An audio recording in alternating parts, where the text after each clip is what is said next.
This video contains spoiler about the VIP book Shipwrecked. If you don't have VIP and if you haven't read it, you may want to skip this video and don't want to listen to this because it would contain the chapter descriptions and hence the spoilers. Hey guys, how's it going? Brandon here, and I was asked by Arnaban and from Pixelberry Choices podcast, and well, I've been asked by a few other people about Shipwrecked, so I'm going to be doing a review, my opinion on the book so far, the first two chapters of this VIP book. A lot of people are asking me, what's my opinion on it, and what like a deep, detailed description of it, and that's what I'll be describing today. So first up, we had chapter 1. Well, first of all, the book actually released with 2 chapters, which was interesting. Most books, they tend to just release the first chapter, even with VIPs, and they tend to work their way up from there and go weekly. But with Shipwrecked, the first 2 chapters released, and then the third one is currently in development. So as far as I know, I do not think it will be releasing this coming Friday. I think we may have to wait a little bit before it comes out. But it just means that the developers, the team's putting work into it, so hopefully it should be a good book. I personally think it's good so far.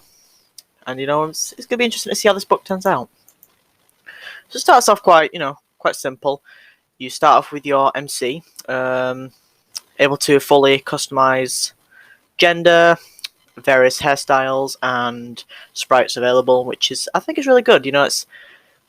excuse me. I think it's been a while since we've had a book with a lot of customization options for an MC. Yes, there's still, quite a few. There's, laws of attraction, TNA for the most part, etc. But this one offers a wide variety. I think 1 premium hairstyle, and then about 5 default ones, which are various. And it's really interesting. We have 4 sprites, and then a lot of people were happy that one of the sprites, or 2 of the sprites for each gender, was actually an Asian one, like a full Asian sprite. Apparently that's been lacking. I personally haven't seen... I don't think I've seen that many Asian sprites, to be honest, but there are... I think a lot of people were happy about it. But it's good to see, they're being diverse, adding a lot more to these books, to the story. It should be interesting to see if they do any more in the future, especially with the upcoming books. First up, we have the first chapter. Like I said, starts off quite simple. You're a doctor, an ecologist from Los Angeles, looking into Moku Island. It's an uncharted island of, I believe, the Pacific, somewhere in the Pacific Ocean, and uninhabited. And it's actually home to a volcano that's set to erupt within a year. But based on the story, I think it could actually erupt earlier. That's the thing with volcanoes. As far as I know, they're actually quite unpredictable. So you start off, the tour guide or the boat captain you initially paid to take it to the island has, they've reluctant to decline, because one thing the boat tourists of the Closed Cove referred to Moku Island as a shipwrecked island. It's known for storms, and a lot of ships have been lost there, and a lot of captains. And so, trying after trying, going after multiple captains, none of them are willing to go, and it can be quite frustrating. I can understand that. Until you get a tip that there is a boat and a captain on the other side of the island. The Kona wins with its unknown captain, who has been known to be very daring of a challenge and just might be up to the task. So we meet up to this captain, and that's where you get to choose your ally. I chose the third female one. Personally, I like the hairstyle. I think it was a bit different and a bit unique as opposed to the others. The others were really good as well, but the third one was just the best. I also think the third male one kind of gave me Nathan Drake vibes from Uncharted. I'm not sure why, I just got those kind of vibes. But they did a really good job with the LI sprites as well as the MC ones. So she seems rather... They're rather reluctant at first. They specify that they're cargo runners, not merely passenger runners. And that they are rather... They're rather cold to start off with. They're very distant. They keep themselves trapped behind a barrier, especially with new tourists, which is understandable. Albeit, I like how in the actual name category they actually changed it up, so it would start off with sexy stranger, infuriating stranger, etc. I think that was quite a funny touch. It was really interesting to see that. We don't usually see those type of headlines for the characters. You just get the names right off the bat. And to start off with, argument gets heated toward the end, MC's absolutely infuriating with this captain. She's just refusing, and she's like, I'm sick of cowards trying to get in my way. I'll just find a boat and take myself.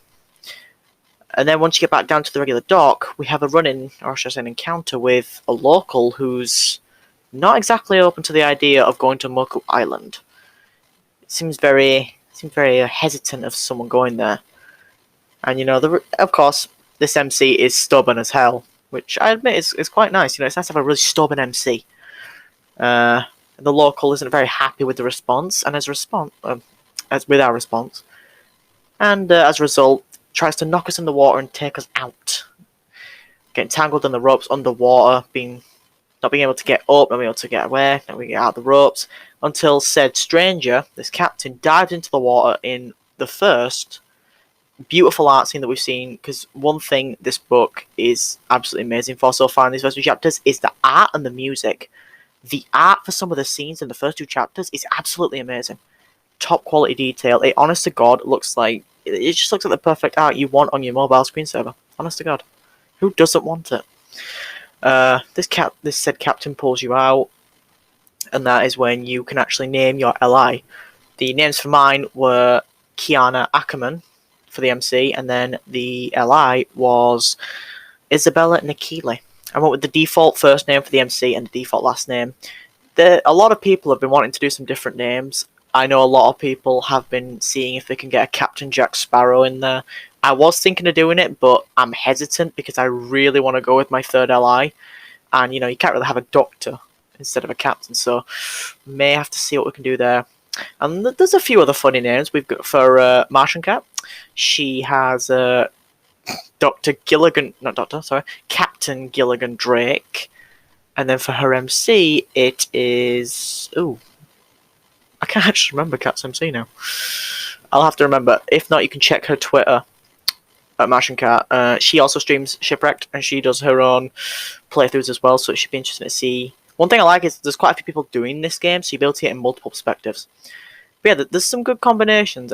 Someone actually also named their doctor Lara Croft. So there's a lot of crossovers you can kind of like bring in, a lot of references you can bring in. So I think this book's quite good in that aspect. After said captain pulls you out of the water, you gain some bond, which I quite liked. It showed you what the bond was. It's similar to the It Lives story. You gain survival bond between the relationship of the characters, and that strengthens yourselves at the end. And then it's similar for this one, but in this case, it's just for you two, which is asking the question for: are we going to see a possible multiple ending kind of scenario, or a different ending? Not typical, or they get off the island or something. Something bad could happen. So make sure that bond's high enough. And one thing I've seen is in the first two chapters, you don't need, which is good as well, along with It Lives, you don't need to take all the diamond scenes or any diamond scenes to get full bond. There are plenty of bond scenarios, I think, without the diamonds, so it should be okay to go through without diamonds. You don't have to worry about that. And then moving on, this reluctant captain finally agrees for a hefty price, and you can agree to help them cast off. Do that. So that's a nice little diamond scene. Get to know the captain a bit, and to have a little intimate moment. You kind of build yourself up, because one thing I've seen is a lot of people, I think, have been seeing this book as a witness type book, and personally, I don't see where that's coming from. It's not the throwing into the relationship kind of thing. From what I can see, it's mainly a slow burn kind of scenario. You can tell from the start, because as you're pulling away from the dock after this diamond scene, one of the guys the tour guide who's supposed to take you shouts out and says, good luck going to the island. If the storm don't get you, something else will. And it won't be the first time that our ally has lost a boat. And they said that a former partner screwed them over. So that's indicating to me, reminded me of the slow burn Yvette love story, with Yvette. This ally is going to be hesitant. They're going to be defensive. They're going to hold out. They won't open up very easily. I think we're looking at a good slow burn type scenario, which a lot of people have been asking for. So I don't see how they can write off this witness right away. I think that's basically because of the second chapter, but that's, in all fairness, that does make sense of how they did it, which I'll explain later. But moving on, you finally set off. You can learn how to pilot the boat, and that's when you can later on unlock the first diamond outfit, which is a nice little floral outfit. I think it's quite nice, personally. So most people think have gone for it, and that boosts, obviously, the outfits and stuff boost your bond a bit as a little bonus. So, and it's nice to see a fresh change of characters, because the default clothes, let's just say they weren't exactly the type of clothes you want to go out on an island for. And then once you kind of come up to the end of the first chapter, it comes up to one of the storms around the island that you kind of go with, and it ends with looking like you're going to crash. So it ends with like very, very shaky, a very dramatic ending to the first chapter. Then going straight into the second chapter, you navigate through. Your captain is rather skilled, shall we say. Years of experience, able to maneuver these rocks, get past and get through. Moving through on, you actually reach the island itself. You're able to get a nice little another art scene of the widescreen, which you also see when it loads up into the book. Is it that's the title Shipwrecked, but with this one it's just the background itself, which again is just a full view of the island itself. Absolutely beautiful. And that's when you start to you dock up, start to make a move to investigate some of the flora and the soil samples, because weird scientists, this MC wanting to make a scientific breakthrough, and with apparently soil samples near volcanoes, they are very interesting. Apparently, I wouldn't know. Moving on. To get to one of the cave entrances, you need to head to the top of the entrance and rappel down into it. So you'll need the help of your captain, once again. Tighten the harness to rappel in, and there will actually be a part where you lose your distance. Like, you start lose your distance, lose your grip falling down, and the captain, I keep saying captain, your LI will grab you if you've gained enough bond, or if not, you will most likely just freefall. Not saying the free fall one. Most people have actually got enough bond. It's quite simple to get bond at the start, but I think you've got to make the right. It's just making the right choices, I guess. Once you get to the bottom, you're greeted with what I think is the best art scene of an inner cave. You've got the stream of the water, which is so beautiful. You can see the rocks. It's like they're just glowing and sparkling. It's absolutely beautiful. If you've not seen it, check it out on the Choices Wiki website. They have a gallery with all the art scenes, all LIs, etc., etc. So if you can't screenshot them in your game or you can't see them online, grab them from there, download them, put them on your wallpaper. And then you start to collect some soil samples, but before you know it, the cavern and the tide starts to come in, the weather, and before you know it, you've got to get out, or else this cave will flood. And obviously you're reluctant at first, but the captain will get you out. I keep saying captain. I'm just thinking of Jack Sparrow over and over. I need to stop. Your ally will be, if she can't convince you, she will force you to go out. So you manage to get yourself out as a storm jumps back onto you. Jumps back onto you. It comes in rather fast, actually, from the first, and you can even see it from the top of the island. You can actually see the Corner Wind's ship at the bottom, and you will actually watch it be destroyed. It will take a direct hit from lightning, and then just the ferocity of the waves comes in smashing. I think the description of that was really good. And obviously it was a deep moment, because, your ally just lost her ship. I keep saying ship. It's the one thing she has, it's the one thing that's close to her, one thing, she cares about. Everything else just seems to be blank. You have to find a small little cavern to wait the storm out. So you can wait, you share a little moment with her, and then as you realise you need to try and get some sleep and as well warm up, the LI suggests that you need to share body heat, which is actually a method used. Well, she said Survival 101. Not sure if it's technically Survival 101, but I know that sharing body heat is actually a tactic that can be used in the real world. So, they remove clothes, which can lead to a steamy scene. There is a diamond scene, which is like it adds bond, and it's it's a little intimate moment. There's nothing really too forward. It's like the MC is trying to be forward, I guess, a little. But that's just because she's playing her mind. But then she pulls back, obviously, and so does your ally. And then you can have a little steamy scene. But the fun thing is, you then, once that scene's over, it goes into it tries to go into a steamy dream scene for MC, but it doesn't go that far. I know a certain Martian cat tried to avoid it, but she failed in that department. And once you got through that, you get all dressed up and head down to the beach, or try to down to the beach.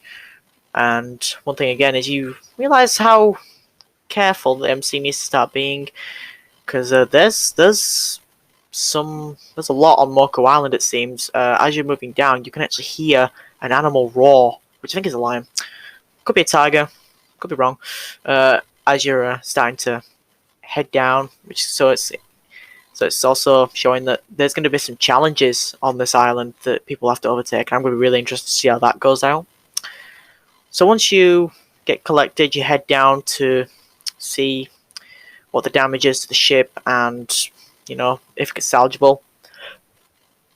You find that the ship is absolutely totaled, but there's a lot of containers, including a waterproof container, that were actually submerged from the reef, which your MC, using that science brain, was able to calculate just where they landed. It was underwater in the reef, and based on your bond, once again, you can help. Well, actually, no, you do help your ally get them out. And based on your bond, it goes fast or it could go slow. If your bond is high, it will go fast, or not, it will slow. And then next up, there is one more container that's actually wedged, and that will lead you to the final diamond scene of this chapter. And this diamond scene's more toward the ally. It's something deep to them. So most people, I think, have taken the diamond scene or will, because it's something important to them in their story. Even though you already have the beacon, because one of the cases actually has a distress beacon in that you can try to use to call for help. But this diamond scene was really important to the ally to get something very valuable and something close to them. So I think a lot of people, everyone has gone for the diamond scene. So you realize that you've got to try and use some science to get it out. You've got to try and apply some pressure to force the box out instead of the ally wanting to brute strength it, which kind of shows that this ally could use MC. She tries to take things head on and go with brute strength, whereas MC is more logical and goes with the science term, which is helpful. Once you get the said waterproof container out, you got it out just in time, just as some water was about to breach into it, which would have pretty much ruined the contents, which in fact was a very nicely decorated ukulele. It was something handed down from your ally's grandfather to her before they passed, and it's something very symbolic to her. I think that was a nice deep moment, to show that she even admitted to the MC that she needed her help to get this out, or else she would have lost it forever, and it's the only thing she's got left of family. So I think that was a nice deep moment building up, and it was really nice. It was a nice, and obviously the scene underwater with the corals was absolutely beautiful once again. It was just all the different various coloured reefs and such. It was absolutely beautiful. Once you get calm and collected, you search the containers, try and find the distress beacon, which, shock horror, has been absolutely slashed by a bunch of metal underwater, therefore unsalvageable. And that is when the ally turns to MC, even uses her own name, not the nicknames like Doc or Tori she's been using, but takes her hands in hers and says that they are trapped on the island, and all they can do now is try and survive. And then it ends with a little, just end there. So the first two chapters, you are marooned on Moku Island with your ally. Whew, could be interesting. And that is what we started off with for Shipwrecked. Personally, I liked it. It had a lot to it. It had that slow burn, them getting to know each other. It had that heart-to-heart on the second chapter with the ukulele going underwater, and then that part at the end. And then there was also that bit in the cave. If you took the diamond scene as well, it got a bit more intimate, trying to get to know her a bit more, the ally. And like I said, the music, there were 2, possibly 3 new songs or pieces of music that were used. You can find them on PokeChew's YouTube channel, or if you want to see what music was used in each chapter, there is the Choices music playlist, I think it is. Oh, might be something different, but no. So there is there'll probably be a link in the description below. But there is a Choices channel that lists all the music used in chapters of books in the order it was used. So like Shipwrecked has the list of music in order. Used music from Wolf Bride, Courtesy of Rome. What else? Their own new music, which is all quite interesting. So personally, I think this book is going to be really good. First 2 chapters were a lot better than a lot of people other people thought. I still don't see the link on why people can assume it's Witness. There wasn't much to it. It's not like the MC was as bad as the one in Witness, and as for the intimacy scenes, it's not like they were in kind of love from the start and going for each other because it was because of a hookup. These two barely know each other, and one of them is being really, really closed. So it's not. I don't think it's like Witness at all, personally. And then obviously you're marooned on the island together. You got to find a way to survive. There's going to be a lot of obstacles, and it's going to be a case of surviving with them as well as building up the relationship. So it's going to be interesting. I'm really excited for this. I'm not sure when the next chapter will be coming out. Obviously, it says on the app itself, Chapter 3 is coming soon. They're working hard on it. So, and I know that there is a Choices Insider coming out on Thursday, September 2nd. I assume that will have information on the upcoming chapters and the upcoming story of Shipwrecked. But personally, I think it's going to be a good book. The art and the music, they went way in depth with that, and that was absolutely amazing. I love it. I know a lot of people love it. I personally, I think I'm going to be using the art scenes as some backgrounds. It's going to be interesting to see. And make sure I keep an eye on Twitter, on Choice's account. And if you want to check out this book online or on YouTube, you want to see other people's playthrough, I stream it at Twirl Legends SRPA. _SRPA on Twitch. There's also Martian Cat, who is a partnered Choices streamer who is doing a bunch of Choices streams as well. She's absolutely amazing. There is I can't pronounce his tag. What's his tag again? Netromac? I think it's Netromac. Also known as Eric from Twitter, and Fishty Buns, and she's also doing some Shipwrecked game through. So if you want to check them out, I'm sure a bunch of descriptions. Hopefully, try and leave some descriptions below. Comment, let me know what you thought of this review. Could possibly do some more, but this is just my thoughts and my opinions on Shipwrecked. Slow burn, very intimate book, very beautiful book, and I'm really excited to see how it comes out. Let me know what everybody else thinks on Twitter, and I'll see you all next time.